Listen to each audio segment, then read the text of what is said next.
الرحمن الرحیم۔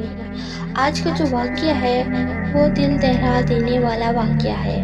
خون کے آنسو آپ کی آنکھیں روئیں گی یہ واقعہ سن کر کہ کس طرح ہمارے پیارے نبی صلی اللہ تعالیٰ علیہ وآلہ وسلم اپنی زندگی میں فاقے کیا کرتے تھے۔ ایک مرتبہ حضرت سیدہ فاطمۃ الزہرا رضی اللہ تعالیٰ عنہا مسجد نبوی میں حضور نبی کریم صلی اللہ تعالیٰ علیہ وآلہ وسلم کی خدمت میں تشریف لے آئی اور جو کی روٹی کا ایک ٹکڑا پیش کیا۔ حضور نبی کریم صلی اللہ تعالیٰ علیہ وآلہ وسلم نے دریافت کیا کہ یہ کہاں سے آیا۔ آپ نے بتایا حضرت سیدنا علی المرتضیٰ رضی اللہ تعالیٰ عنہ 3 دن فاقے کے بعد تھوڑی سی جو لائے تھے جنہیں پیس کر میں نے روٹی بنائی۔